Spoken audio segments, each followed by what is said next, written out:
ఈరోజు మనం ఈ రిజర్వేషన్ల గురించి మాట్లాడుకోవడానికి చర్చించుకోవడానికి ఇక్కడ మనం అందరం సమావేశమైన అసలు రిజర్వేషన్లు మొట్టమొదటిసారిగా మన దేశంలో ఈ యొక్క తరగతులకు రిజర్వేషన్లు కావాలని గుర్తించిన వారు ఎవరంటే సాహు మహారాజ్ ఆనాడు వెనుకబడిన తరగతులకు రిజర్వేషన్లు కల్పించి ఎంతో మందిని విద్యావేత్తలను చేసిండు. దానిలో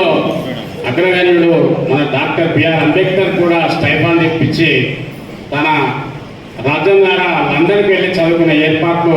చేసినటువంటి మహనీయుడు సాహు మహారాజ్. ఆ తర్వాత మనం చూసుకున్నట్లయితే బ్రిటిష్ కాలంలో రౌండ్ టేబుల్ సమావేశాలు జరుగుతున్నప్పుడు గాంధీ గారు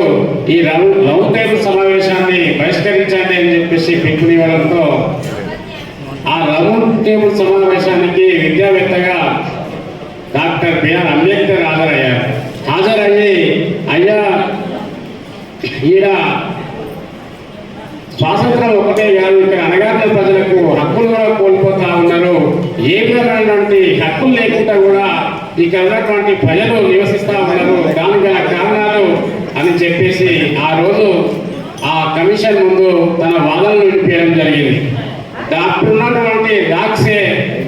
రోనాల్డ్ గారు ప్రధానిగా ఉన్నటువంటి బ్రిటిష్ ప్రధాని కమ్యూనల్ అవార్డును 1933లో ఇవ్వడం జరిగింది. ఈ కమ్యూనల్ అవార్డు ఏంటిదంటే జనాభా తమాషా ప్రకారం ప్రత్యేక నియోజకవర్గాలను కేటాయించడం.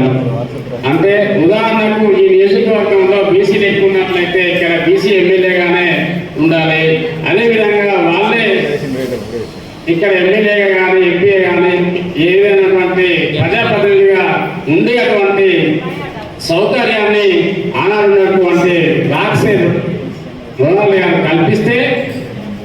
ఆ కమ్యూనల్ అవార్డు వచ్చిందని డాక్టర్ బిఆర్ అంబేద్కర్ అణగారిన ప్రజలందరూ సంతోషంగా ఉన్నటువంటి వేళ ఇప్పుడు డాక్టర్ గోపీనాథ్ గారు చెప్పినటువంటి దోపిడీ చేసే వర్గం ఏదైతే ఉందో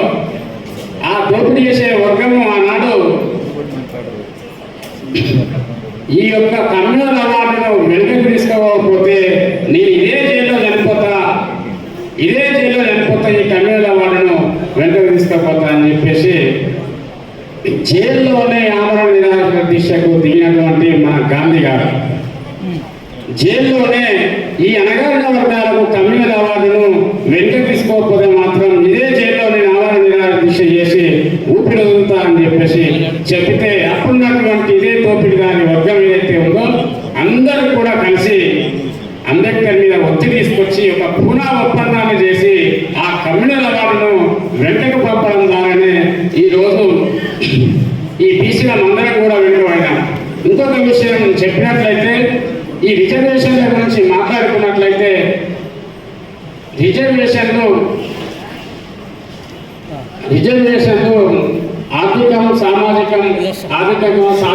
సామాజికమా అన్నప్పుడు రిజర్వేషన్లు సమాజంలో సామాజిక హోదాను పెంచడానికి ఉపయోగపడతాయని నేను మాత్రం భావిస్తా ఉన్నా. ఇంకొకటి ఉన్న వాళ్ళ అందరం కూడా తెలుసుకోవాల్సింది ఏంటంటే ఈరోజు తండాలను గ్రామ పంచాయతీగా గుర్తించారంటే ఆ రోజు 1997లో మానవ వీరన్న సుల్లపేట డిక్లరేషన్ ద్వారా తండాలను గ్రామ పంచాయతీలో చేయాలనే నినాదాన్ని జనాభా ప్రాతిపదికన తండాలను గ్రామ పంచాయతీ చేయాలని డిమాండ్ తీసుకువస్తే ఈరోజు కేసీఆర్ అధికారంలోకి వచ్చిన తర్వాత తండాలను గ్రామ పంచాయతీగా గుర్తించడం జరిగింది. కాబట్టి మన కోసం చేసినటువంటి ఆ అమరవీరులందరూ కూడా మరవద్దని తెలియజేస్తా ఉన్నాం. ఇంకో విధంగా చెప్పాలంటే